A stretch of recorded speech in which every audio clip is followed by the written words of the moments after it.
1장 1절에서 예수 그리스도의 계시라고 했는데 이 계시라고 하는 단어는 헬라어로 뭐라고 하냐? 아포칼립시스라고 얘기합니다. 이 아포칼립시스라고 하는 것이 가지고 있는 두 가지 특징이 있어요. 하나는 뭐냐면 이 책을 읽을 때에 이해하기를 원치 않는 사람들에게는 감추어지길 원하는 거죠. 그러나 이 책을 읽었을 때 이해하기를 원하는 사람들에게는 그들이 알아들을 수 있는 언어로 기록되어져 있다는 차원에서는 아포칼립시스는 열린 책입니다. 복음에 대해서 알기를 원하고 진정으로 하나님의 구원의 은총을 경험하기 원하며 그리고 하나님을 영원하게 하기 원하는 사람들은 예수님의 그 비유를 알 수 있죠.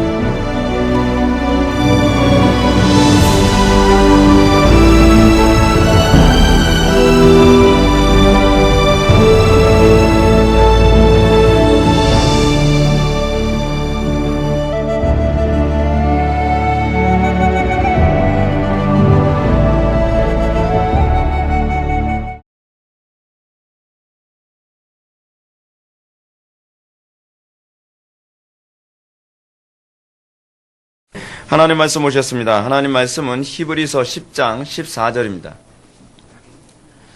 하나님 말씀은 히브리서 10장 14절 말씀, 신약성경 제 성경으로는 363페이지입니다. 신약성경 363페이지 히브리서 10장 14절 말씀 찾으셨으면 제가 봉독하겠습니다. 그가 거룩하게 된 자들을 한 번의 제사로 영원히 온전하게 하셨느니라. 아멘. 이 시간은 기독교 강요제 3권 제5장, 오늘은 1절부터 5절까지 보시겠습니다. 면죄부 교리의 오류와 그 악영향이라고 하는 부분을 살펴보도록 하겠습니다. 우리가 지난 시간에 대죄와 소죄라고 하는 개념을 우리가 살펴봤습니다. 여러분, 이 대죄와 소죄에 관한 이런 개념이 단순히 가톨릭 안에만 있는 것이 아니라 사실은 우리들 안에도 항상 내재해 있다는 것을 우리가 기억하셔야만 합니다. 대죄와 소죄의 구분이 나타나는 이유가 무엇이냐면 죄를 이 표면적으로만 볼 때 그런 현상이 나타납니다. 소위 여러분, 예수님께서 바리새인들을 향해서 지적하셨던 것이 무엇입니까? 너희들은 뭐는 삼켜요? 낙타는 삼켜버리고, 그리고 뭐요? 하루살이는 걸러낸다고 얘기하지 않습니까? 여러분, 예수님께서 왜 그런 말씀을 하셨을까요? 대죄와 소죄가 있다는 얘기가 아니겠죠? 예수님께서 말씀하셔서 율법주의적인 성향이 가지고 있는 특징이 그거라는 거예요. 율법주의적인 성향은 어떤 것이냐면, 소위 죄의 본질은 그 얼렁뚱땅 넘어가고, 소위 이 하루살이라고 하는 것은 뭘 얘기하는 거냐면 겉으로 보여지는 죄는 안 짓지만 실질적으로 여러분 낙타 같은 죄라는 것이 무엇입니까? 죄의 본질, 죄의 성격은 다 수용하고 있다는 거예요. 이 바리새인의 문제가 그거 아닙니까? 바리새인들은 겉으로는 윤리도덕적으로 깨끗합니다. 그들이 그 율법을 범하는 법이 없어요. 그러다 보니까 예수님께서 율법적으로, 표면적으로는 그들에 관해서 뭐라고 얘기하냐면 너희 의의가 바리새인보다 낫지 않고서는 결단코 하나님 나라에 들어갈 수 없느니라라고 얘기하실 정도로 바리새인들의 모습은 겉모습은 마치 평토장한 무덤 같아요. 회칠한 무덤 같아요. 평토장했다거나 회칠했다는 것이 뭐예요? 별로 겉으로 봐서는 흠을 잡을 게 없어 보인다는 것 아닙니까? 근데 그 안에는 뭐 어때요? 시체가 우글우글하다 그러잖아요. 죄성, 그들이 가지고 있는 죄에 대한 열망은 여전히 살아있고 그들은 여전히 죄를 사모하고 있고 거룩한 것과 그리고 하나님 영광에 관해서는 별로 관심이 없다는 게 문제라는 겁니다. 그런 사람들의 특징이 소위 율법주의적인 성향이 교회 안에 들어오게 되면 교회 안에서 어떤 문제가 발생하냐면 교회 안에서 지적하는 죄에 대해서는 굉장히 조심하죠. 근데 교회 안에서 그다지 심각하게 다루지 않는 문제에 관해서는 얼렁뚱땅 넘어가려고 한다는 사실입니다. 우리가 신앙생활하면서 나타나는 가장 심각한 문제가 그거예요. 남에게 보여주기 위한 신앙. 하나님께 보이는 신앙이 아니라 남에게 주려고 하는 신앙이 바로 은연중에 대죄와 소죄라고 나누는 가톨릭적인 그런 입장이 굉장히 가깝게 느껴지는 것입니다. 여러분, 우리는 흔히 이런 얘기 합니다. 뭐 그런 죄 가지고 그래. 라고 하는 말이 우리는 소위 개신교 안에서도 쉽게 나오죠. 단편적인 예를 들어서, 우리 교회는 이 권징석 있지 않습니까? 근데 주일날만 이 권징석을 사용하죠. 예배에 늦었을 때 어떤 사람이 얼렁뚱짱 구렁이 담 넘어가듯이 한쪽에 딱 앉으려고 하면 제가 그 안내위원이 그 권징석을 안 보내면 어쩔 수 없이 제가 예배 시간에 거기 앉지 마시고 여기 앞으로 나오세요. 그런단 말이에요. 그럼 이제 그분이 이제 나오면서 이제 궁시렁궁시렁 하면서 앉아요. 궁시렁궁시렁 내용은 어떤 건지 뻔해요. 뭐 이런 거 가지고 그래. 그 이런 거 가지고 그래라고 하는 말에는 어떤 죄는 작은 죄가 있다고 생각하는 개념이죠. 여러분 근데 이게요. 이게 우리가 그래서 제가 여러분한테 말씀드렸잖아요. 우리는 배우지 않아도 가톨릭 신자라고요. 우리는 태어날 때서부터 알미니안주의자들이에요. 그래서 어떤 죄, 예를 들어서 내가 누구를 죽였다든지 내가 뭐 어떤 특정한 범죄, 사회적으로 지탄받는 어떤 범죄를 저지르면 야, 우리 최근에 어느 교단에서 총회를 하는데 거기서 어떤 목사님이 그 나이도 목사님 뭐 칼로 찔렀다 뭐 그런 얘기가 되나? 어떻게 그럴 수 있어? 이 말엔 이미 뭐가 내포되어 있죠? 대죄. 화는 낼 수도 있지. 소죄. 그죠? 우리는 은연중에 이 개념이 있는 거예요. 이 개념이. 그러다 보니까 가톨릭에서 이런 개념이 자연스럽게 이게 소위 합리주의적인 성향에서 나오는 거거든요. 스콜라적인 관점이에요. 그러다 보니까 죄를 성경에도 없는데 우리는 편의상 대죄와 소죄로 나누고 대죄는 이렇게 처리하고 소죄는 이렇게 처리하자. 뭐 이런 논의가 가톨릭에서 나왔고 그것이 교리화된 겁니다. 여러분 알고 계십니까? 그 우리가 부르는 주기도문송에 그 우리들의 큰 죄, 우리들의 대죄 다 용서하여 주옵시고 우리가 그런 가사 있잖아요. 그게 가톨릭이에요. 그래서 여러분 우리 찬송가에 그 찬송가에 실렸는지 안 실렸는지 잘 모르겠지만 우리들의 모든 죄로 가사를 바꿨어요. 원래 그게 더 성경적이죠. 그러니까 이 가톨릭적인 개념이 교회 안에 은연 중에 많이 들어와 있습니다. 자, 근데 이제 문제가 뭐냐면 우리가 지난 시간에 소위 대죄, 소죄 뭐 이렇게 하면서 대죄, 소죄를 얘기했던 건 사실은 면죄부의 보석 교리에 관해서 얘기한 거란 말이죠. 근데 문제는 이제 합리적으로 봤을 때 이제 문제가 생깁니다. 면죄부로 과연 얼마나 많은 죄를 해결할 수 있을까요? 근데 그게 이제 칼빈이 지난주에 우리들한테 던졌던 질문 아닙니까? 아무리 그가 기가 막히게 그 보석을 한다 할지라도 보석이 뭐라 했죠? 보석이 자기가 어떤 특정한 행동을 통해서 자기 죄 문제를 대가를 치른다는 거잖아요. 근데 대가를 완벽하게 치를 수가 있어요, 없어요? 없죠. 이제 그 문제가 발생하니까 또 다른 합리주의로 그 부분을 어떻게 대처할 것인가를 고민하는 거예요. 여러분, 성경적으로 가지 않으면요, 합리주의로 가게 되면 오류를 계속 발생하게 되어 있습니다. 우리는요, 항상 성경적이어야만 합니다. 제가 교회 목회를 하면서도 어찌하든지 더 정확하게 성경적으로 하려고 하는 이유가 있어요. 그 이유가 뭐냐면 성경적으로 하지 않은 영역에는 반드시 무엇인가 다른 것으로 또 이 구멍이 나게 돼 있어요. 틈새가 벌어지게 돼 있단 말이에요. 그럼 그 틈새는 또 다른 인위적인 방법으로 또 대치를 해야 돼요. 그런데 그걸 대체하고 나면 또 뭐가 생겨요? 또 다른 틈새가 또 벌어져요. 마치 도미노처럼요.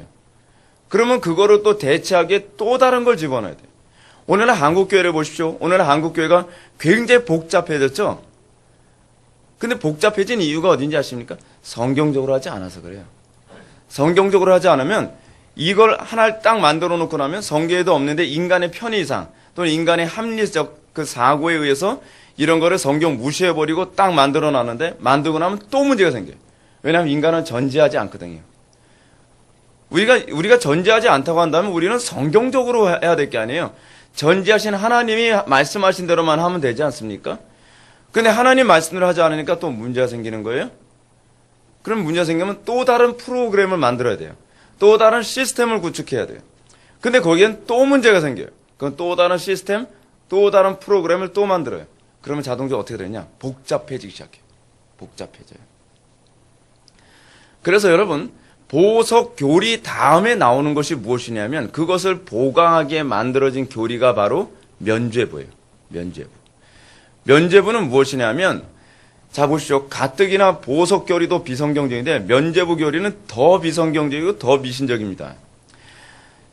면죄부로 그 보석으로 자기 스스로 죄의 문제를 다 해결할 수 없으니까 이제는 사람들이 죄책감에 시달리잖아요. 근데 내가 이 보석을 하는 가운데 또 죄를 저지르고 있는데 어떻게 해요? 사회봉사 예를 들어서 일주일 형을 받았단 말이에요. 그래서 사회봉사를 하느라고 이 자기 죄의 대가 치료해서 사회봉사를 하는데 사회봉사하면서 막 짜증내요. 그리고 어떤 노인한테 막 학대를 했어요. 그리고 사회봉사하다가 또 거짓말도 하고 누구하고 다투기도 하고 막 그랬어요. 아이고, 그럼 어떡하죠? 죄가 더 늘어버렸네. 문제가 더 발생하고 이 죄 문제를 해결하기 위해 보석을 치르는 동안에 다른 죄가 또 쌓이고 이거는 대책이 없는 거예요. 그러다 보니까 천주교에서 또 고민하는 거예요. 그러면 이걸 어떻게 해결하지? 그러면 면죄부라는 교리를 만들자. 면죄부라는 교리는 무엇이냐 하면 성자들이 어떤 공덕을 많이 쌓았는데 공덕이 흘러 넘치게 쌓았다는 거예요. 마리아라든지 그렇지 않으면 사도들이라든지 그렇지 않으면 교회사에 나오는 아주 위대한 그 성자들 그걸 뭐라고 그래요? 성인 공덕 축적설이라고 그러죠. 그들이 공덕을 엄청나게 많이 축적을 해서 자기가 천국 가고도 남을 만큼 공덕을 축적했다는 거예요. 근데 저는 그 남을 만큼 공덕을 축적했다는 기준이 도대체 어디에 있는지 모르겠어요. 근데 그 기준을 누가 잡는지 아십니까? 교황이 잡아요. 예를 들어서 마더 테레사가 이제 죽고 난 다음에 교황청의 추기경들하고 교황하고 모여서 상의를 하거든요. 이 사람을 성자의 반열에 올려야 될 것이냐 말 것이냐를 회의를 해요. 교회가 이 사람이 성자냐 아니냐를 교회가 결정을 해요. 로마 가톨릭은요 정말 이건 제가 또 말 막 나올 것 같아서 그냥 그만할게요. 나빠요. 근데 말을 제가 순화하려고 굉장히 애쓰고 있어요, 제가 지금 막. 근데 로마 가톨릭에서 그런 식으로 성인을 규정을 하면 이 영혼이 천국으로 딱 옮겨간다는 거예요. 자, 이제 더 회개망측하고 더 괴상하고 더 끔찍한 교리를 말씀드리겠습니다. 면죄부가 또 그래요. 면죄부 교리는 자기네들이 정말 성인이라고 추대한 사람들 있지 않습니까? 그럼 이제 문제가 생겨요. 이 사람들의 공덕은 어떻게 분배를 해줘야 되죠? 이제 또 이 문제가 생겨요. 어떻게 분배를 해줄까요? 여러분들 보십시오. 여러분들 교재에 나와 있습니다. 제 1절 면죄부의 해악이라고 하는 부분을 제가 잠깐 읽어보겠습니다. 이 보석설에서 면죄부가 파생되어 나온다. 우리의 반대자들은 보석을 이루는 데 있어서 우리의 능력이 모자라는 부분을 면죄부가 보충해 준다는 식으로 떠들고 어떻다고요? 우리의 능력이 모자랐다는 것이 뭐냐면 보석으로 죄 문제를 다 해결하지 못한 걸 얘기하는 거예요. 보석으로 죄 문제를 다 해결하지 못한 것을 누가 해결해 주냐면 면죄부가 보충해 준다는 거예요. 자, 그리고 나서 더 나아가 면죄부를 그리스도와 순교자들의 공로들을 분배하는 것이라 정의하면서 거기에 밑줄 황당한 교리입니다. 교황이 그의 교서를 통해서 그의 공로를 분배한다는 극단적인 망언을 서슴지 않는다. 이 성인들의 공로를 누가 분배한다고요? 교황이 분배한다는 거예요. 근데 어떻게 분배하느냐? 이 분배하는 것에 관해서 칼빈이 2절에 또 설명을 해주겠습니다. 두 번째 패러그래프 밑에서 네 번째 줄 맨 우측부터 보실까요? 예를 들면 영구적으로 유효한 면죄부나 몇 년 동안 유효한 면죄부는 교황이 발부해요. 이건 아무나 발부할 수 있는 게 아니에요. 이건 교황이 발부할 수 있어요. 100일 동안 유효한 면죄부는 추기경들이, 그리고 40일 동안 유효한 면죄부는 주교들이 발부를 해요. 아유, 제가 진짜 말을 부드럽게 하기가 참 힘들어요. 이런 거 볼 때마다. 이런 미신이 어디 있습니까? 여러분, 아무리 교회에서 상처받아도 천주교는 개종하지 마십시오. 저는 가도 천주교로 개종하는 사람들 보면은 그 정신 상태가 의심스러워요. 아니, 어떻게 가도 거길 갑니까? 그렇지 않아요? 천주교는요, 이거는 기독교 측에도 안 들어요. 완전히 이방 종교에 뭘 갖다 붙인 게 너무 많아요. 너무 많아요. 자, 그러다 보니까 이 로마 가톨릭에서는 이런 식으로 미신을 계속 덧붙이고 거기다가 이제 또 뭘 덧붙이냐면 여러분 이제 성자들의 공덕을 또 도움을 받아야 되니까 이 사람들이 또 어떻게 하냐면 세례 받을 때 누구의 이름으로 세례를 받죠? 그 세례명을 받지 않습니까? 뭐 물론 성부와 성자와 성령의 이름으로 세례를 받는데 이게 또 괴상한 교리입니다. 예를 들어서 어떤 사람이 세례를 받으면서 세례명을 프란체스카라고 하는 세례명을 받았다고 칩시다. 세례명을 왜 받느냐? 그 이유는 그 프란체스카라고 하는 사람이 일종의 수호천사가 되는 거예요. 그래서 이 프란체스카라고 하는 사람의 세례명을 받으면 그 성인이 그 사람을 위해서 그 기도를 해준다는 거예요. 성경에 아무 근거도 없죠. 근데 그 사람이 기도를 해준다는 것을 뭐라고 얘기하냐면 그거를 바로 이제 전구 기도라고 얘기합니다. 전구 기도. 그래서 여러분 예를 들어서 사도 전구 기도 하게 되면 사도가 대신 그러니까 전구 기도라는 말을 우리식으로 표현하면 중보 기도예요. 우리는 중보 기도라고 얘기하는데 그 사람들은 전구 기도라고 얘기해요. 근데 여러분 중보 기도는 엄밀한 의미에서요. 중보 기도는 누구만 할 수 있죠?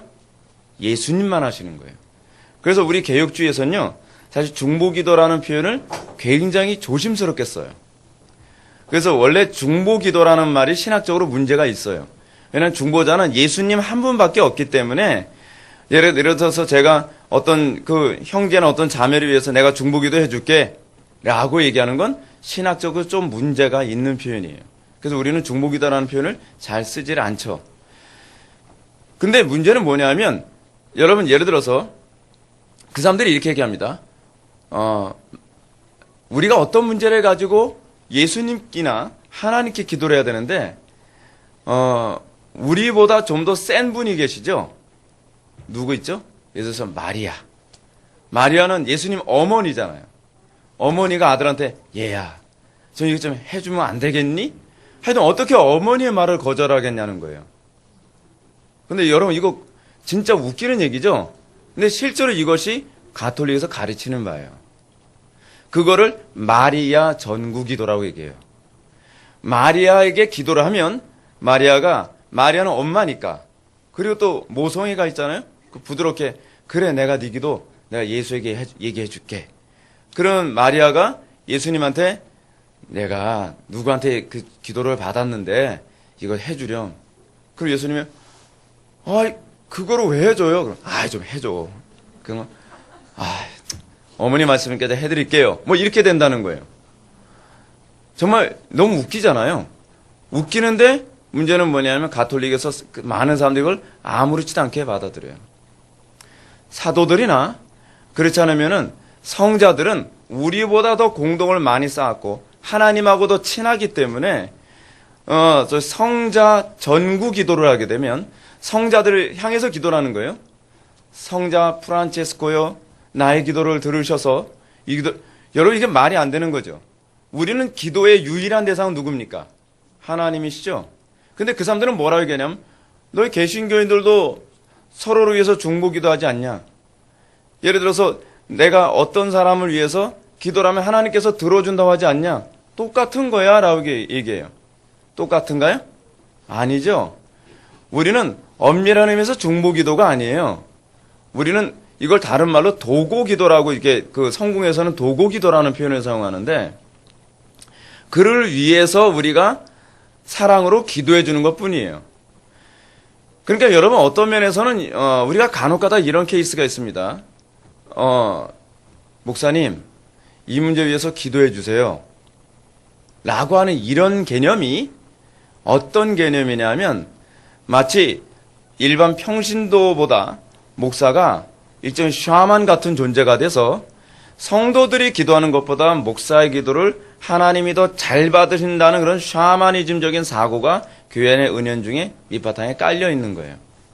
물론 저보고 기도해달라고 하는 건 전 그런 의미로 받지는 않습니다. 왜냐하면 제가 여러분들이 어떤 문제가 있는지 알아야 저는 아무래도 성도들을 양육해야 될 목자다 보니까 여러분들의 문제를 알고 기도해줘야 될 의무가 있어요. 그건 사실이에요.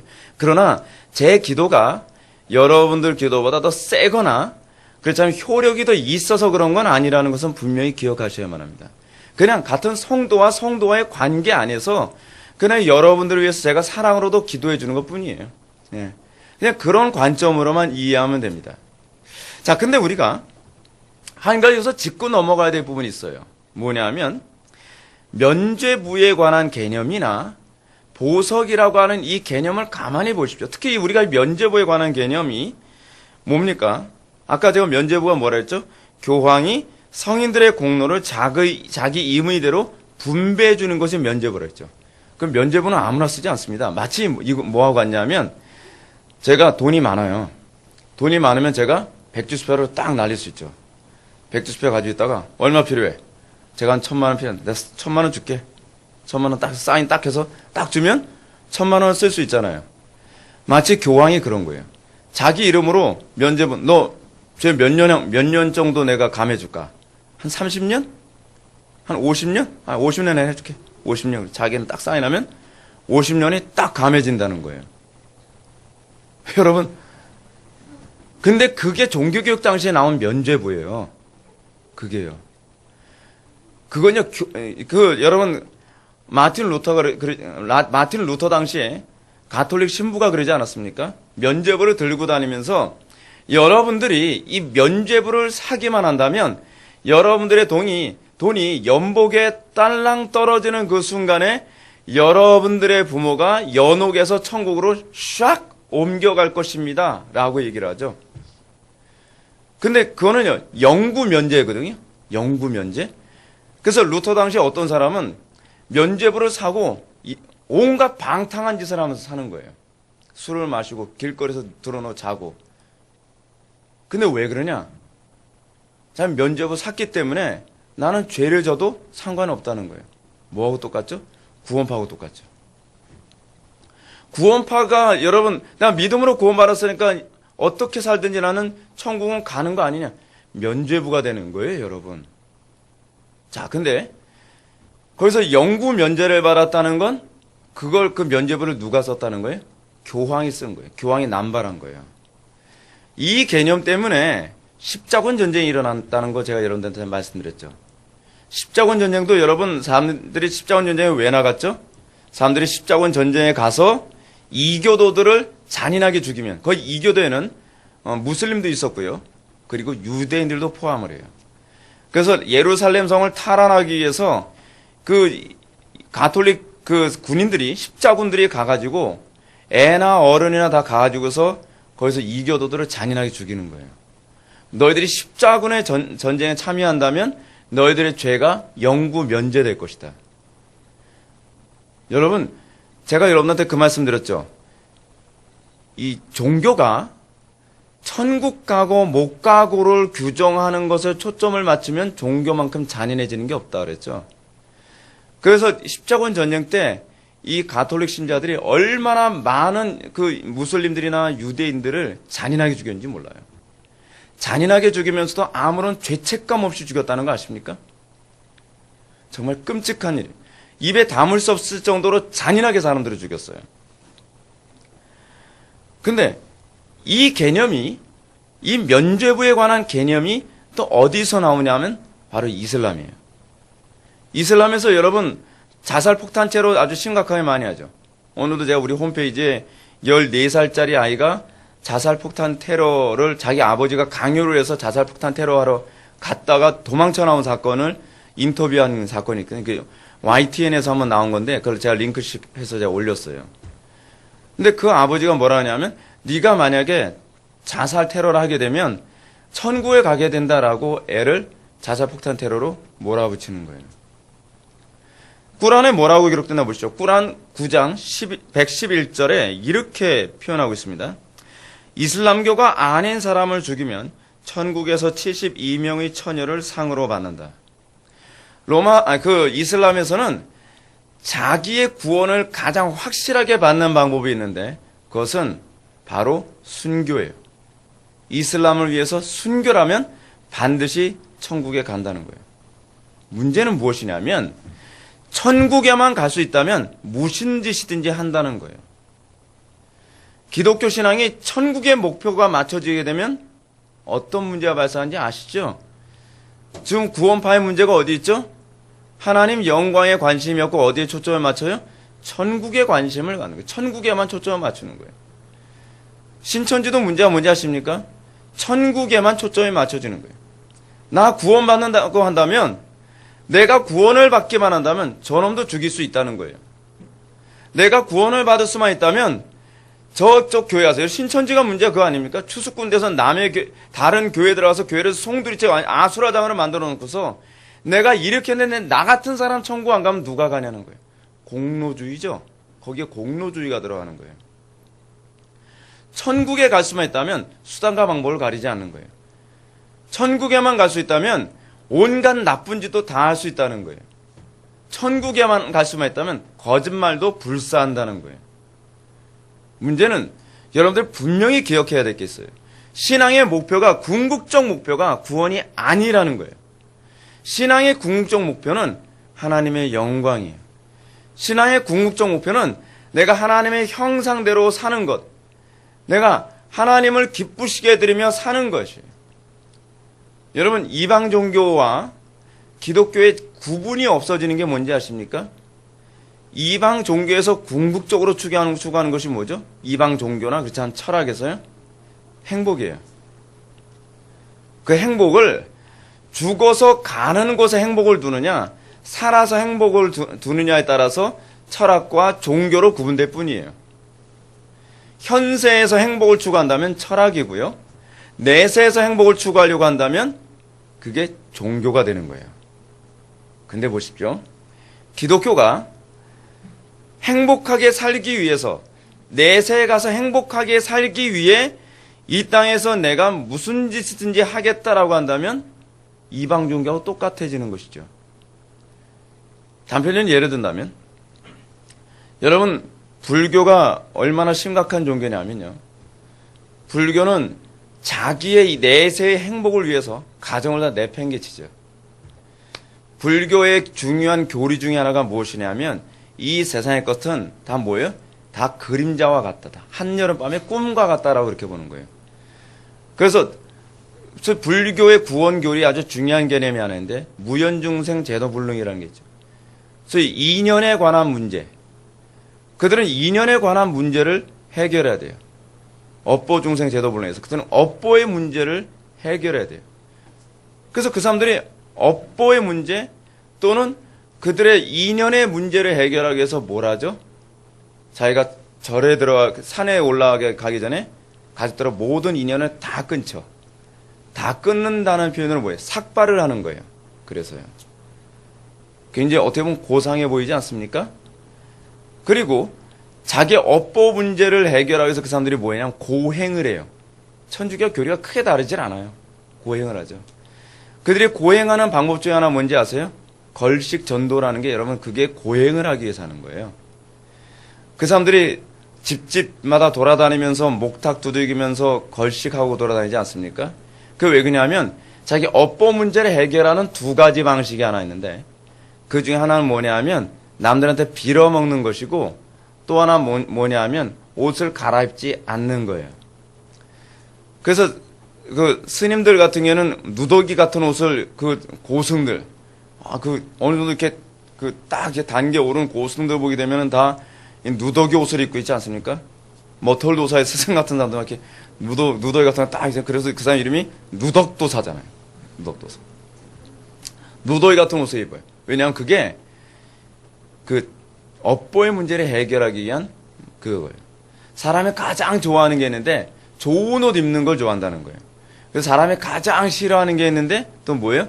남한테 빌어먹는 걸 싫어한다는 거예요. 그래서 그 사람들이 뭔가 이렇게 시주를 받기 위해서가 아니라 고행을 위해서 집집마다 돌아가면서 가나다라 마바사를 하면 이 제가 그들의 주문을 모르기 때문에 저렇게 목탁도 되면서 탁탁탁탁 하면서 하는 거예요. 그리고 누더기 같은 옷을 입고 다니면서 하는 것이죠. 문제는 뭐냐면 그들의 이런 모든 문제가 뭐 때문에 하는 거예요? 천국 가기 위해서. 해탈해서 극락 열반 중생하기 위해서요. 그러기 위해서 누구를 괴롭게 만들어요? 가족들을 괴롭게 만드는 거예요. 아니, 자기가 결혼해서 자식을 낳았으면 처자식은 책임져야 될 게 아니에요. 근데 어떻게 해요? 내가 이제 업보의 문제를 해결해서 난 천국 가기 위해서 가족들 다 내팽개치고 나는 산에 들어가야 된다는 거예요. 그러면 그때부터 아내는 뭐 해야 되죠? 생과부 노릇해야 되는 거예요. 자식들은 가난하게 살게 되고. 그래서 불교가 들어간 나라들은요, 다 가난해요. 가난하지 않을 수가 없어요. 왜냐하면 죄다 산으로 올라가니까요. 죄다 산으로 올라가니까요. 그래서 그런 말도 있지 않습니까? 태조 이성계가 불교를 억압하는 정책을 했던 이유가 뭐냐면 불교를 수용했다는 이 나라가 폭삭 망하게 생긴 거예요. 왜냐하면 사회적으로 일을 해야 될 사람들이 자꾸 산으로 올라가줘서 도 닦는다고 면전 수행 같은 거 있죠. 면벽 수행 한다고 맨날 벽만 바라보고 앉아 있으니까 세상이 돌아가지가 않는 거예요. 이유가 뭐냐? 사회에 유익을 끼치기 위해서가 아니라 이웃을 사랑하기 위한 게 아니에요. 다 뭐예요? 자기 하나 사랑하는 거예요. 자기 하나 사랑하는 거예요. 여러분, 문제는 기독교가 나 하나 사랑하는 것, 나 하나 행복하게 사는 것, 이 선을 넘어서지 못하고 있다면 문제가 많은 거예요. 오늘날 기독교의 문제가 뭔지 아십니까? 다 개인의 행복을 위해서 존재하는 기독교가 돼버리고 말았어요. 많은 사람들이 교회를 찾아와요. 교회 왜 다니죠? 행복하기 위해서요. 그러면 이렇게 권면하시죠. 철학을 하시지요. 철학의 궁극적 목표는 개인의 행복입니다. 공리주의라고 하는 개념도요. 어떻게 최대 다수, 그러니까 다 행복할 수는 없으니까 소수만 불행하고 최대한 행복할 수 있을까에 관한 개념으로 나온 것이 바로 공리주의예요. 다 행복이에요, 행복. 그러니까 여러분, 우리 기독교 신앙의 궁극적 목적은 나의 행복이 아니에요. 나의 행복이 아니기 때문에 뭐에서부터 출발하냐면 십자가에서 출발해요. 내가 행복하기 위해 종교를 믿는 게 아니에요. 내가 행복하기 위해 교회에 나오는 게 아니에요. 뭐냐? 하나님을 사랑하고 이웃을 사랑하기 위해 신앙생활하는 거예요. 그게 기독교예요. 근데 기독교라고 하면서 오늘날 십자가를 몰라요. 교회를 왜 다니시죠? 저는 행복하기 위해서 왔는데 행복하지가 않아요. 아이고, 번지수를 잘못 찾으셨군요.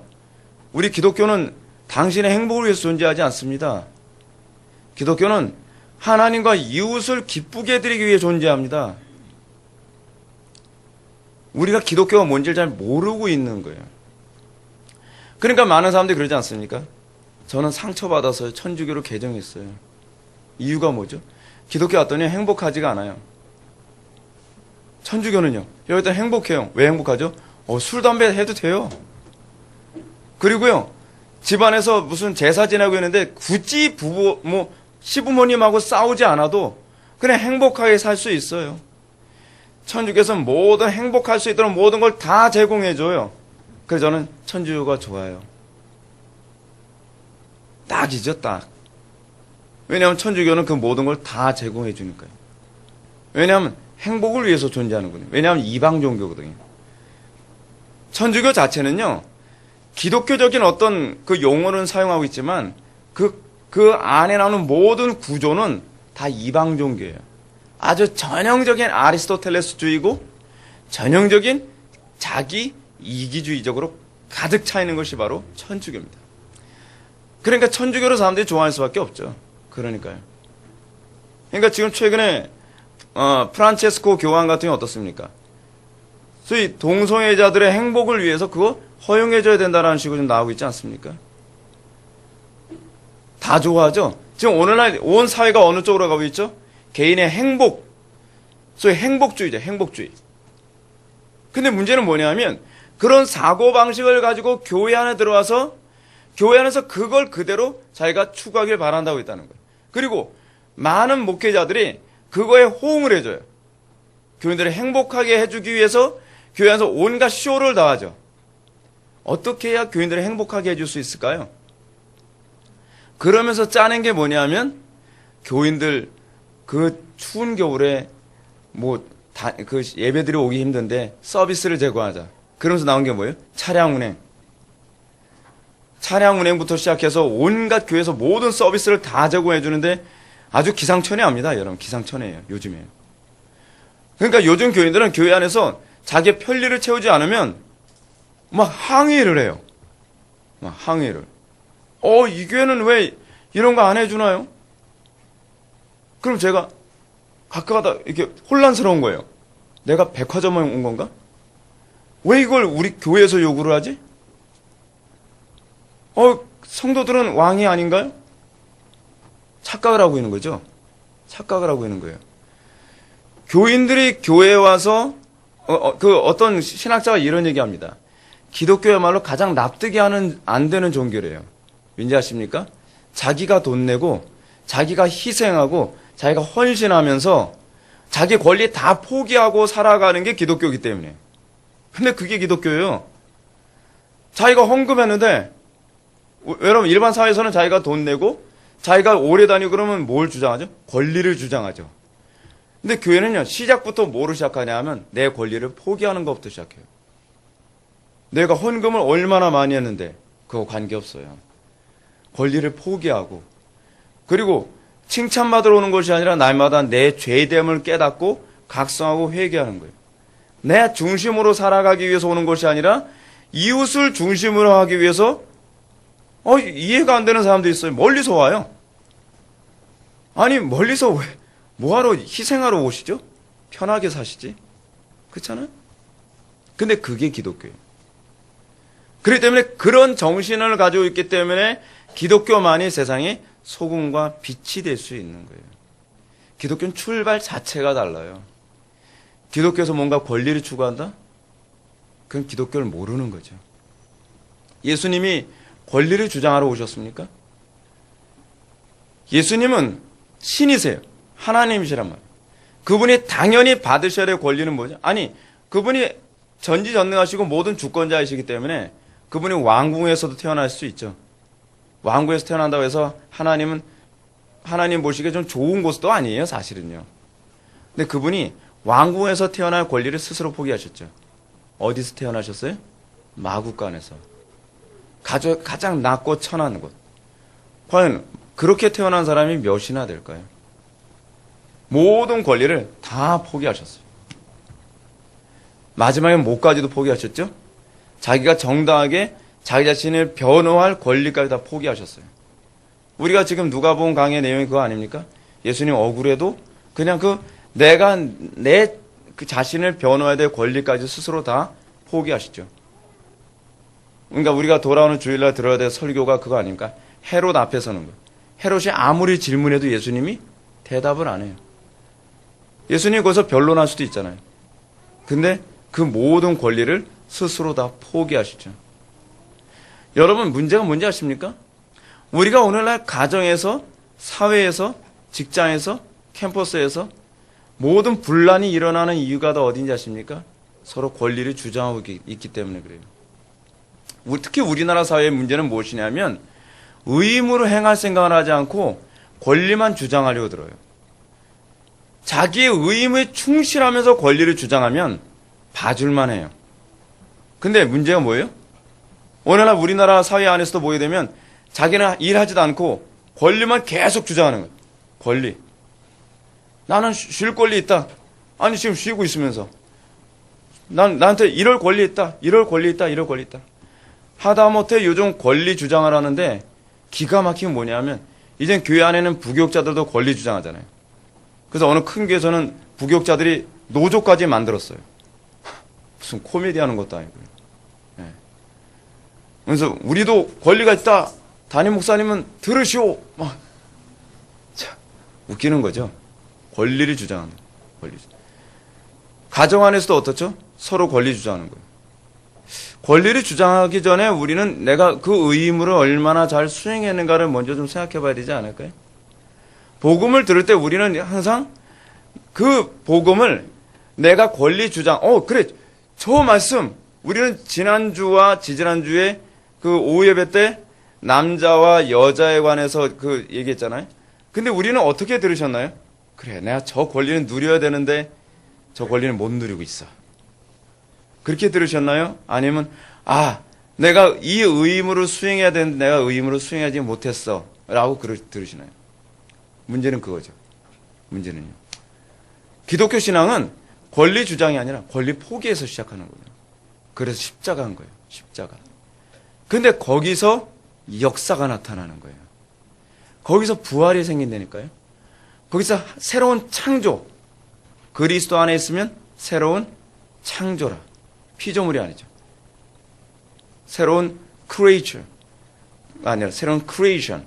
새로운 창조예요. 그러니까 나 하나만 새로운 창조물이 된 것이 아니라 그리스도 안에 있으면 가정도 새로운 creation이 일어나는 거예요. 새로운 창조가 일어나는 거예요. 사회, 여러분 그러지 않습니까? 여러분 한 명이 딱 변화되어지고 나면 여러분 하나만 변화되어지고 아무런 변화가 없나요? 그렇지 않죠. 윌버포스 한 사람이 변화되니까 영국의 정치계가 변화되잖아요. 사람이 내가 변화됐다라는 걸 뭐로 직감할 수 있냐면 나를 통하여서 내가 몸담고 있는 영역에 안식이 확산되고 있느냐로 여러분 측정하셔야 돼요. 우리는 자꾸 이렇게 얘기하잖아. 나 변화됐어. 변화됐다고 하는데 아무도 그를 통해서 안식이 늘어나질 않아요. 구약에서 안식일에 관한 개념이 있죠. 너만 안식하지 말고 너와 너의 가족들과 너의 집안에 든 객과 하다못해 짐승들까지도 또 뭐라고요? 안식일날 쉬게 만들어라. 우리가 그 그리스도의 안식, 그리스도 안에 있으면 새로운 창조라. 그리스도 안에 우리가 들어갔다라고 한다면 그 새로운 창조가 나 하나 변화돼서 그걸로 끝나는 것이 아니라 나를 통하여서 내가 소속되어 있는 영역에 새로운 크리에이션, 창조가 확산되고 있느냐, 안식이 확산되고 있느냐를 우리가 바라볼 수 있어야죠. 안식이라는 단어가 뭡니까? 이 얘기하면 또 안식이라는 단어도 얘기해야 되겠죠. 안식이라는 것이 단순히 쉼이 아니죠. 안식이라는 단어는 관계 개념이에요. 하나님과 관계를 맺게 되는 거예요. 나로 인하여 나와 만나는 모든 사람들이 하나님과 더욱더 깊은 관계 안에 들어가도록 이 일이 확산되고 있느냐. 그것이 바로 우리가 하나님의 형상의 증거가 나타나는 것이죠. 내가 저 사람 보니까, 나도 예수 믿고 싶어지고, 내가 저 사람 보니까, 나도 은혜 한번 받았으면 좋겠다. 나도 저 사람 보니까, 더 복음을 알고 싶더라. 그래서 여러분들을 만난 사람들에게 정말 하나님 믿고 싶도록 만드느냐에 관한 것. 그래서 여러분 이 개념이 자꾸 이게 구약으로 얘기하면 할 얘기가 너무 많아서 이게 좀 그런데 그래서 이 개념과 관련해서 나오는 구약의 언어가 무엇이냐면 고자들은 여호와의 회중 안에 들어갈 수 없다라고 얘기하는 거예요. 고자가 뭐죠? 애를 낳을 수 없는 사람이잖아요. 생명을 확산시킬 수 있는 기능이 없는 사람은 이스라엘 백성, 언약 백성 안에 들어오지 못한다는 거예요. 왜냐?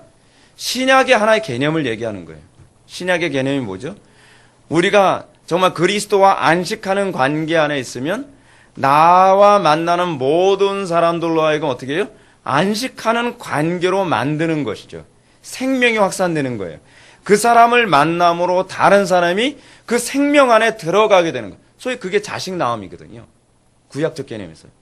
그는 영적 고자가 아니죠. 영적 고자가 아니에요. 내가 예수를 믿는다고 하면서 생명이 확산이 안 돼요. 내가 예수를 믿는다고 하면서 지금 한국교회가 문제가 그겁니다. 신앙이 전수가 안 돼요. 내가 예수를 믿는다고 하는데 저 사람 때문에 나 예수 믿기 싫다는 얘기가 자꾸 나온단 말이에요. 오히려 저 사람 때문에 오히려 하나님의 영광이 자꾸 가려져요. 그것이 뭐예요? 생명 없음. 그는 영적인 고자라는 거예요. 여호와의 회중 안에 들어올 수 없다는 것이죠. 자, 너무 많이 3% 가긴 했는데 굉장히 중요한 얘기를 한 겁니다. 다시 로마 가톨릭의 면접에 관한 얘기를 한번 해볼까요? 179페이지로 넘어갑시다. 맨 마지막 패러그래프 한번 읽어봅시다. 제대로 묘사하자면 이런 짓들은 그리스도의 피를 욕되게 하는 짓이요 사탄의 조롱으로서 그리스도인들을 하나님의 은혜에서 떠나게 하고 그리스도 안에 있는 생명에서 떠나게 하며 참된 구원의 길에서 벗어나게 만드는 것이다. 문제는 뭐냐면 면죄부 같은 이런 교리들, 또 보석 같은 이런 교리들의 가장 심각한 문제는 무엇이냐면 그리스도께 집중하지 못하게 만든다는 거예요. 여러분 가톨릭 심각하다고 생각되죠? 저는요 가톨릭을 뭐라고 얘기하기 전에 저는 교회를 먼저 개혁해야 된다고 생각해요. 과연 여러분 한번 생각해 보십시오. 오늘날 기독교가 과연 여러분들이 교회에서 신앙생활하면서 그리스도께 얼마나 집중하게 만들죠? 저는 이 부분에 대해서 우리들 스스로 먼저 반성해야 된다고 생각이 들어요. 오늘날 많은 사람들이 교회에 들어와서 거의 그리스도께 집중을 못하고 있어요. 교회 봉사에 바쁘고 무슨 헌금하게 바쁘고 뭐하고 1년 365일 열심히 신앙생활 하는데 그리스도는 머릿속에 하나도 없고 하나님과 교제하는 거에는 아무런 관심이 없고 도대체 뭘 하느라고 세월을 보낸지 모르겠다는 거예요. 지금 이게 한국교회 문제예요. 너무나 많은 성도들이 뭐라고 얘기하는지 아십니까? 1년 동안 신앙생활 잘하셨나요? 몰라요. 바쁘게 열심히 한 것 같긴 한데 신앙이 좀 잘한 것 같나요? 그냥 분주했던 것 같아요. 그러면 안 돼요. 그건 아니에요. 저는 궁극적으로 교회는요, 모든 면에서 항상 그리스도께 집중할 수 있도록 만들어져야 된다고 생각해요. 로마 가톨릭의 가장 심각한 문제는 뭐냐면 그리스도가 없다는 게 아니에요. 그리스도는 그냥 액세서리. 지금 여기서 얘기하는 것처럼 그리스도가 없으면 이방 종교나 그렇지 않으면 이단으로 낙인 찍힐까봐 표현상으로는 예수 어쩌고저쩌고 신심 어쩌고저쩌고 고상한 말은 많이 사용하는데 그들의 모든 프로그램은 결국 그리스도께 집중하게 하지 아니하고 성자에게 집중하게 하거나 마리아에게 집중하게 하거나 그렇지 않으면 다른 주변의 것에 집중하게 만듦으로써 그리스도는 뭐가 돼버려요? 옵션이 돼버리고 마는 거예요. 우리는 이거를 이렇게 표현하죠. 주와 객이 전도됐다고 얘기하죠. 신앙생활에 있어서도 여러분들 잘 생각해 보십시오. 주객이 전도되면 곤란합니다. 교회를 왜 다니는 거예요? 어떤 사람은 교제가 좋아서 교회를 다닌다 그래요. 주객이 전도됐죠. 교회를 왜 다니세요? 천국 가기 위해서요. 그것도 주객이 전도된 거죠. 그리스도는 별로 관심이 없고 그리스도가 수단이 돼버린 거예요. 여러분, 천국이 수단입니까? 그리스도가 수단입니까? 천국이 수단이어야 되겠죠? 근데 우리는 그리스도가 수단이 되고 있어요. 그래서 그리스도를 이용하죠. 천국 가기 위해서 영접 기도에 이용하는 거예요. 그리스도가 목적이 아닌 거예요. 신앙생활 하면서 여러분들 항상 염두에 둬야 겠어요. 이건 정말 마음에 새기십시오. 뭐냐면 항상 여러분들은 본질을 어디에 두고 있느냐에 관한 문제예요. 여러분들 예배 참석했어요? 왜 참석하시죠? 예배 시간에 은혜를 받아야 되니까. 조금 좀 생각해 볼 필요성이 있어요. 은혜를 받는다는 게 뭘 얘기하는 거죠? 예배 시간에 은혜 안 받으면 좀 뭔가 허탈해요. 허탈하지 않기 위해서 예배 참석하는 건가요? 분명한 건 그리스도께 집중하기 위해서예요. 그리스도와 더 가까워지길 원하고 그리스도를 더욱더 닮고 우리가 그 안에 살기 위해서예요. 근데 우리는 예배, 그래, 오늘도 은혜 받아야 돼, 예배. 근데 왜 은혜를 받아야 되는지에 관해서 분명한 의식이 없다면 그것조차도 여러분 좀 생각을 해봐야 되겠죠. 신앙생활 하면서 우리는요, 이런 경향이 있습니다. 분주하게 열심히 뭔가 딱 했는데 내가 방향이 불분명하게 신앙생활 했다는 것을 생각하게 될 때가 있어요. 그건 불행한 사람입니다. 분명한 목표를 가지고 그 목표를 향해서 달려갈 때 많은 분주하게 만드는 것들을 하나씩 걸러낼 수 있어요. 제가 부교육자 생활할 때요. 제가 우리 지체들하고도 얘기를 하면서 이제 그런 간증을 했었는데, 뭐 전임을 하라고 요청을 받을 때 저는 전임을 거절했어요. 교회 안에서 뭐 이런 거 봉사해라 뭐라 그걸 다 거절했거든요. 왜냐하면 제가 사역을 하는데 궁극적 목표가 이거다라는 것에 대해서 저는 굉장히 확신을 가지고 있었거든요. 그래서 그것의 목표를 향해서 달려가게 하는데 거슬리는 부분이 있으면 무조건 다 쳐냈어요. 근데 그 하나님께서 그렇게 하게 해주신 게 지금 지나서 보면 얼마나 감사한지 몰라요. 제가 여러분한테 질문을 던져요. 여러분 돈을 왜 벌죠? 솔로스 크리스토스, 그리스도를 위해서. 우리는 그리스도를 위해서요. 오직 그리스도를 위해서. 우리는 왜 직장을 다니죠? 그리스도를 위해서. 우리는 왜 가정을 꾸리려고 하죠? 그리스도를 위해서. 사도 바울이 그걸 이렇게 표현했죠. 먹든지 마시든지 무엇을 하든지 하나님의 영광을 위하여라. 사도 바울의 가족에는 아주 강한 그 독특성이 있어요. 그것이 뭐냐면 사도 바울은 목표의식이 굉장히 선명했다는 거예요. 자기는 어떤 일을 할 때 그걸 왜 하는지 자기는 알았어요. 사도 바울은요. 그래서 사도 바울은 자기 자신의 인생을 뭐로 표현했냐면 경주하는, 하나의 목표를 향해서 경주하는 사람으로 표현했어요. 그래서 그 목표를 놓치지 않기 위해 달려가는 그런 경주하는 자. 목표의식이 굉장히 선명하죠? 근데 우리는 한 달을 살아가고 1년을 살아가고 10년을 살아가는데 뭘 위해 살아갔나요? 그냥 천방지축인 거예요, 그냥. 요즘 사회가 이거 하자 그러면 우우 가고 저거 하자 그러면 우우 가고 그냥 여기저기 그냥 휩쓸려서 우우 돌아다니면서 뭔가 했는데 도대체 나의 인생은 무엇을 위해서 살아가는지가 불분명한 거예요. 학교 다닐 때 어떻게 해요? 좋은 대학 안 가면은 사람 취급 못 받는다고 하니까 우우 하면서 친구들하고 같이 몰려다니면서 학원 열심히 다니고 막 공부 열심히 하고 막 뭐 밤을 새가면서 공부하고 하루는 뭐 3-4시간밖에 앉아서 공부하고. 왜 그랬지? 무엇을 위해서 하는 거지? 그걸 학교를 졸업했어요. 그래서 자기가 원하는 대학에 들어갔어요. 근데 대학에서 친구들끼리 다 하는 소리가 야, 좋은 직장 취직 안 하면 안 된대. 그러면 결혼 배우자 고르는데도 뭐 문제가 있고. 그럼 직장 때문에 뭐 열심히 뭐 토플이다 뭐다 뭐 열심히 공부하고 학원 다니고 뭐하고 바쁘게 막 살아가요. 근데 분명한 목적의식 없이 그냥 세상에 움직이는데 움직여요. 근데 사도 바울은 뭐라 그러죠? 우리의 목표는 오로지 하나님의 영광이라. 자, 여러분들 아침에 하루 눈을 딱 뜨고 나면 여러분들은 무엇을 생각하죠? 여러분들은 하루에 계획이 있나요? 무슨 목표로 향해 살아가죠? 목표의식이 없으면요, 하루 24시간 쉽게 지나갑니다. 한 것도 없이 그냥 지나가요. 뭔가 목표가 있어야죠. 근데 우리의 목표는 그리스도예요. 여러분들 오늘 하루 생활하면서 그리스도와 더 많이 가까워졌나요? 여러분들이 예배를 들으면서 더 많이 가까워졌나요? 자, 이제 우리가 12월 달입니다. 좀 있으면 2015년도 아디오입니다. 2015년도 이제 다 가요. 2015년 한 해 동안 여러분들 얼마나 그리스도와 많이 교제를 했고, 얼마나 여러분들 더 성숙해졌고, 여러분들 얼마나 더 정말 믿음의 반석에 단단히 섰나요? 고민하셔야 돼요. 분명 목표의식이 없었다면 몰라요. 분주하게 살았는데 2015년 다 갔네요. 한 살만 더 먹었어요. 이거는 정말 빨리 회개해야만 합니다. 인생을 그렇게 보내면 안 됩니다.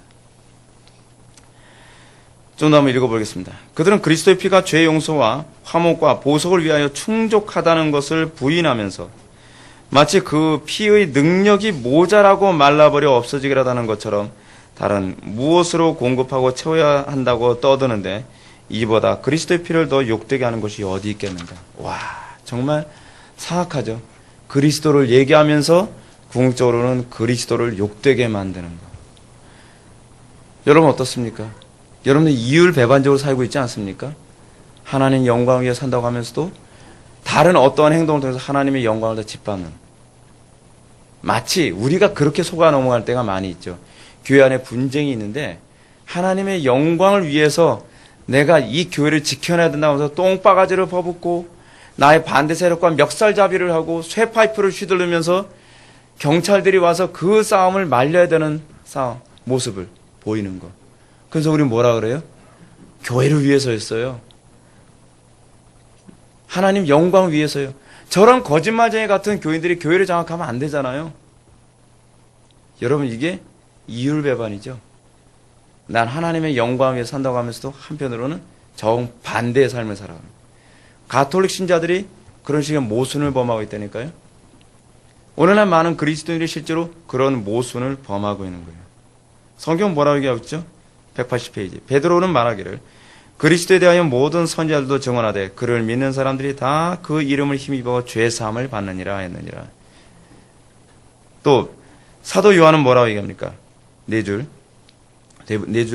내려가면요. 예수의 피가 우리를 모든 죄에서 깨끗하게 하실 것이라고 말한다. 그러나 면죄부는 순교자들의 피가 죄를 깨끗하게 한다고 한다. 사도 바울은 하나님이 죄를 알지도 못하시는 그 그리스도를 우리를 대신하여 죄로 삼으신 것은 우리로 하여금 그 안에서 하나님의 의가 되게 하려 하심이라. 그러나 면죄부는 순교자들의 피가 죄를 보속시켜 준다고 한다. 여러분, 우리가 신앙생활 하면서 내가 과연 나에게 속으면서 살고 있지 않나 고민해 보십시오. 나는 하나님의 영광에서 공부를 해요 라고 얘기하면 사실은 내 명예를 위해서 공부를 하고, 하나님의 영광에서 난 돈을 벌어요 라고 얘기하면서 사실은 하나님의 영광을 훼손하면서 살아가고 있지 않습니까? 성경은 오늘 본문인데요. 그가 거룩하게 된 자들을 한 번의 제사로 영원히 온전하게 하셨느니라 라고 얘기했습니다. 다른 어떤 제사가 필요한 게 아닙니다. 다른 어떤 미사가 필요한 게 아니란 얘기예요. 그렇다고 해서 우리가 어떤 공덕을 쌓아야 될 필요도 없고, 그렇다고 해서 우리가 면죄부를 쌓아야 될 필요성도 없습니다. 3절로 넘어갈까요? 면죄부와 순교자들의 공로에 대한 반대 증언들. 로마의 주교인 레오가 이런 얘기했습니다. 세 번째 줄. 면죄부가 얼마나 말도 안 되는 얘기인지를 이렇게 얘기하고 있어요.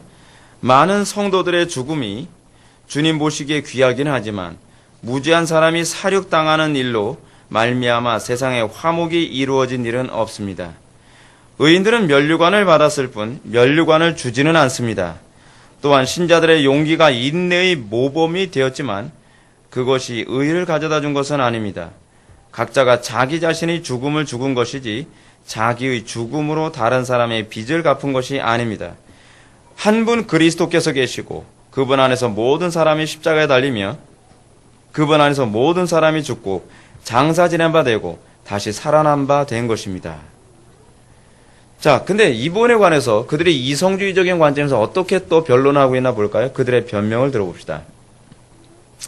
181페이지 중간 패러그래프 한번 보실까요? 위에서 세 번째 패러그래프입니다. 세 번째 줄 맨 우측 부분, 인용 표시 부분, 큰 따옴표부터 보시겠습니다. 순교자들이 그들의 죽음으로 자기들 자신에게 필요한 것 이상으로 하나님께 드렸고, 도대체 무슨 근거로 이런 얘기를 하는 거예요? 자기의 공로 이상으로 드렸다는 게 도대체 뭘 근거로 하는지 애매모호하지 않잖아요? 더 많은 자격을 갖췄으므로 그들이 다른 사람들에게 전달해줄 공로가 굉장히 많이 남아있다. 그러므로 이런 굉장한 유익이 그냥 썩혀버리지 않도록 하기 위하여 그들은 자기들의 피를 그리스도의 피와 섞었대요.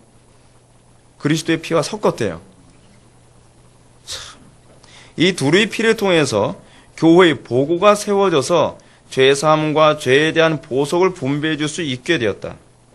그러므로 그리스도의 남은 고난을 그의 몸된 교회를 위해서 내 육체에 채우노라라는 바울의 진술은 이런 의미로 이해해야 한다. 와, 아니 성경 구절까지 갖다가 지 맘대로 막 고쳐버려요. 골로새서 1장 24절 말씀이 얼마나 잘못 인용된 것인가를 한번 생각해 봅시다. 여러분, 우리가 이번에 요한계시록을 또 우리가 배우지 않습니까? 요한계시록을 배우는 되는 이유가 무엇이냐면 요한계시록만큼 우리의 입맛에 맞게 자기 멋대로 갖다 붙이기 딱 좋은 성경 구절이 참 많아요. 그래서 요한계시록은 정말 정확하게 배워야만 합니다. 참 감사한 건 저는 요한계시록 지금 계속 성경을 계속 읽으면서 다시 요한계시록과 관련된 논문을 다시 한번 읽고 지금 정리하고 있는 중인데 요한계시록 굉장히 선미하고 이게 간단 명료하게 구조가 딱딱 나눠져서 보여서 요번에 신년 특강을 하게 되면 요한계시록을 정말 이해하기 쉽게 제가 전달해 줄 수 있겠다라고 하는 좀 생각을 하고 있어요. 제가 이해하기 어려우면 성도들도 이해하기 힘들거든요. 제가 산만하면 성도들도 산만하게 이해를 하고요. 근데 요한계시록을 여러 번 계속 읽으니까, 그리고 성령께서 자꾸 조명을 해주시니까 요한계시록이요, 굉장히 이게 명쾌하게 이게 다 구조가 나눠져 있어요. 그래서 제가 요번에 시작할 때 아예 그 전체적인 구도를 쫙 그려줄 거예요. 한눈에 요한계시록을 딱 이해할 수 있도록. 그리고 나서 둘째 타임, 셋째 타임, 넷째 타임엔 그 구조를 이렇게 세분화해서 제가 이제 설명을 해드릴 텐데, 첫째 타임만 여러분 딱 듣고서 갈 생각은 하지 마세요. 첫째 타임 딱 들으시면 어느 정도 요한계시록이 이렇구나라고 하는 게 한눈에 싹 보일 수 있을 것 같아요. 자, 이번에 그렇게 성령께서 보일 수 있도록 열어주셔서 참 감사해요. 근데 여러분 항상 성경을 볼 때 앞뒤 문맥과 전체 흐름과 엑세지저스, 그 당시 수신자들에게 뭐라고 얘기하는가, 에이스지저스, 그럼 이것을 우리에게 어떻게 적용할 것인가라는 관점으로 봐야 되거든요. 근데 여기서 문제는 로마 가톨릭의 어떤 특정한 성경 구조를 인용하면서 얘기할 때 본문이 말하고자 하는 궁극적 의미를 무시해버리고 자기네 마음대로 갖다가 막 적용시켜버리죠. 그게 오늘날 교회 안에서 하는 큐티예요. 우리 큐티 그런 식으로 하지 않습니까? 그 성경 본문이 그런 의미도 아는데, 주님, 제가 요번에 사업을 하려는데 정말 해야 되나요? 말아야 되나요? 그러다가 욥기를 딱 읽는데 내 시작은 미약하여서 내 나중은 심히 창대하리라. 아멘, 할렐루야. 응답 받았네. 그러면서 사업 시작해야 돼. 이게 가톨릭적으로 성경 해석하는 방식이에요. 성경을 자기 코에 걸면 코걸이, 귀에 걸면 귀걸이인 거예요. 그렇게 해석하는 게 아니에요. 앞뒤 문맥. 그래서 여러분들의 큐티가 가톨릭에서 온 거라 했잖아요, 제가. 그 큐티의 맨 마지막이 뭐예요? 대부분 교회에서 배운 큐티 운동이 로마 가톨릭 관상기도의 세 번째 단계까지 하는 거거든요. 세 번째 단계 다음이 바로 관상기도예요. 그러다 보니까 성경을 자기 멋대로 묵상해가지고 막 이 관상기도식으로 가버리는 거죠. 자, 그럼 여기서 얘기하는 남은 바 고난이라는 것이 무엇인가? 바울이 말하는 이 본문의 의미는 무엇인가? 4절로 보시겠습니다. 그리스도의 남은 고난을 그의 몸에 채운다는 사도 바울의 말씀에 대한 그들의 이해는 과연 그 말씀의 의미를 악의로 왜곡시키는 것이라 아니할 수 없다. 여러분, 정말 큰 죄가 뭔지 아십니까?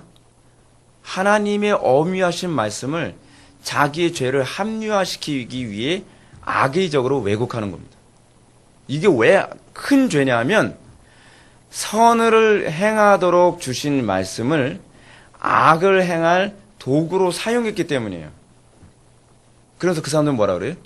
나 하나님 말씀대로 살았다는 거예요. 그럼 마치 하나님을 어떻게 만드는 거죠? 악의 조성자처럼 만드는 거죠. 오늘날 기독교인들이 잘못하고 있는 것이 무엇인지 아십니까? 오늘날 기독교인들이 죄를 범하면서 나 성경 말씀대로 살고 있다는 거예요. 악의 조성자 역할을 하는 거죠. 악의 조성자. 오늘날 기독교인들 불법을 행하면서도 뭐라 그래? 이거 하나님 영광에서 했다는 거예요. 여호와 이름을 망령되이 일컫지 말라죠. 여러분, 정말 우리가 성경 구조를 정확하게, 정말 여러분 하나님 영광에서 살기를 정말 원한다고 한다면 성경 구조를 하나하나를 정확하게 이해하고 여러분 삶에 적용하는 수고를 게을리해서는 안 됩니다. 자, 그럼 칼빈의 설명 한번 들어봅시다. 바울은 그 남은 것 혹은 보충하는 것이라는 단어를 그리스도의 구속, 화목 또는 구속, 보속, 화목의 사역을 가리키는 것이 아니라 그리스도의 지체들, 즉 모든 신자들이 육체 안에서 사는 동안 힘써 견뎌야 할 고난을 가리키는 의미로 사용한 것이다. 곧 그리스도의 고난의 일부가 아직 남아있다는 뜻이다. 다시 말해서 그리스도를 단 한 번 당하신 바로 그 고난을 그의 지체들 속에서 날마다 당하고 계신다는 의미입니다. 이게 무슨 얘기냐면 연합의 교리를 얘기하는 거예요. 연합의 교리. 그러니까 여러분, 그리스도의 남은 바 고난을 내 육체에 채우노라라고 했을 때 이건 고행주의를 얘기하는 게 아닙니다. 우리가 그리스도와 연합되었다고 한다면 의로 인하여 핍박받는 것이 당연하죠. 의로 인해서 핍박받을 수밖에 없어요. 근데 의로 인해서 핍박을 받는 이유가 무엇이냐면 우리가 그리스도의 운명 공동체 안에 들어가서 그런 거예요. 운명을 거역할 수 있어요, 없어요? 없죠. 여러분들이 고난을 받으려고 해서 받는 것이 아니라 하나님의 말씀이 그렇게 살도록 만드는 거예요. 여러분, 예수님이 십자가의 고난, 십자가의 멸시와 천대, 그거를 왜 받으셨죠? 말씀 때문이에요. 그 말씀에 대한 순종하고자 하는 그 마음이 스스로 그 고난받는 길을 선택하게 만드신 거예요. 근데 신기한 게 뭔지 아십니까? 우리가 예수를 믿고 우리가 믿음을 갖게 되면 이 말씀대로 살면 나에게 고난이 온다는 걸 아는데도 그 믿음이 우리로 하여금 그 십자가의 자리, 그 멸시와 천대받는 자리로 가도록 만든다니까요. 그렇게 함으로 말미암아 그리스도의 남은 바 고난, 여기서 표현, 칼빈의 표현처럼 그리스도께서 단 한 번 당하신 바로 그 고난을 그의 지체들 속에서 그리스도께서 또 당하시고 계시는 거예요. 여러분, 사실은 우리가 고난당하고 있다고 생각을 하고 있죠. 근데 이 연합의 교리에 의하면 그리스도께서 그 지체들 안에서 역시 계속 고난을 당하고 계시는 거예요. 얼마나 감사합니까? 그리스도는 고난이 끝난 게 아니라는 거예요. 그리스도께서는 우리와 함께 그 고난의 남은 바를 채우고 계시는 중인 거예요. 얼마나 감사합니까? 얼마나 위대한 교리입니까? 우리 혼자 당하는 고난이 아니라는 것에 대해서 우리가 얼마나 또한 감사하게 됩니까? 그죠? 그 부분을 얘기하는 겁니다. 그러면서 그 다음 패러그래프. 바울은 여기에 교회를 위하여라는 말을 덧붙이는데 이것은 교회를 위하여 구속이나 화목이나 보속을 이룬다는 의미가 아니라 교회를 강건하게 세우고 전진하게 한다는 의미인 것이다. 그리스도께서 그 십자가의 고난을 통하여서 교회를 견고하게 세우셨죠? 그렇죠? 동일하게 우리가 그리스도와 연합하여 그리스도의 남은 바 고난을 우리 속에서 그 고난을 받으심으로 말미암아 교회를 견고하게 세우시죠. 단편적인 예를 들어 봅시다. 제가 목회 사역을 지금 단독 목회 사역을 지금 이제 13년 차, 이제 내년 2월 달이면 만 13년이 되는데 제가 그 13년 동안 제가 목회 사역을 하면서 느낀 게 뭐냐면 제가 사실 그렇게 목회하려고 해서 고생하면서 목회하려고 해서 한 건 아니었거든요. 저도 도망가고 싶은 마음이 굴뚝 같았고 때려치고 싶은 마음이 한두 번이 아니었는데 성령께서 제 마음속에 그 길을 자꾸 걸어가게 만드시더라고요. 그래서 제가 지나고 나서 보면 제가 한 것 같지가 않아요. 그때는 제가 고난을 당하는 것 같았는데 신기하게 지나고 나서 보면 저는 그렇게 또 못 살겠더라고요. 그렇게 하게 하신 분이 하나님이시더라고요. 근데 그렇게 하심으로 말미암아 어떤 일이 벌어지냐면 이렇게 되더라고요. 교회를 견고하게 만들어요. 목사 한 명이 고난을 당함으로 교회가 견고해지는 거예요.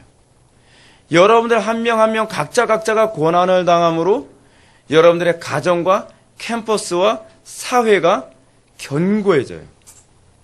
그리스도의 남은 바 고난이 항상 동반하는 바가 바로 그거예요. 교회를 견고하게 하죠.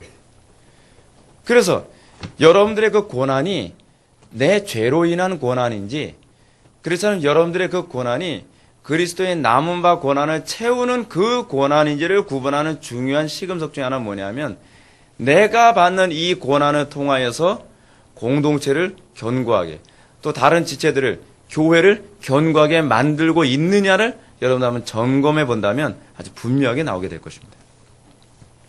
마지막 우리 5절만 보고 이제 마치겠는데요. 뭐 간단합니다. 면접의 기원이 무엇인가?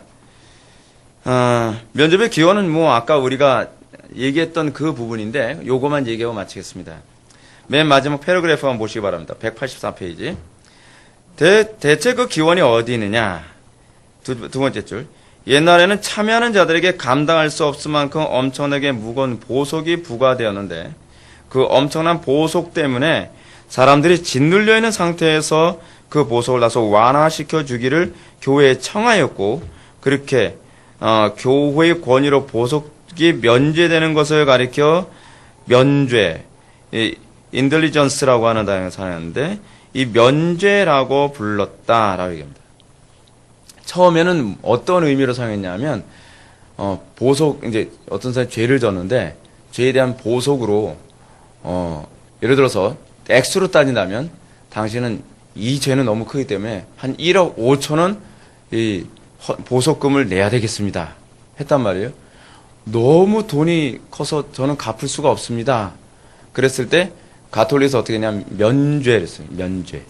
면죄죠. 면죄를 했는데 이게 면죄가 된 거예요. 그래서 이것이 하나의 교리화되면서 면죄부가 생기게 된 거예요. 근데 면죄부가 생기면서 그럼 면죄를 누가 해주냐? 누구 권한이냐? 교황이 가장 큰 권한을 갖도록 교황에게 그 권위를 부여했어요. 그래서 교황이 어떻게 해요? 교황이 아무래도 떡대가 제일 크니까요. 내가 제일 면죄를 많이 해줄 수 있어야지. 내 권한을 최고로 해야지. 해가지고 영구 면죄 권한을 교황한테 부여하고 그 밑에는 추기경이나 주교들에게는 너희들이 나만큼 면죄해주면 안 되지. 하니까 너희들은 한 100일 정도 너는 뭐 몇 달 정도만 면죄해 줄 수 있는 권한을 부여하겠어. 그래서 면죄 기능을, 능력을 나눠준 거죠. 근데 그게 왜 그러냐면, 그게 사제주의 때문에 그래요. 사제주의.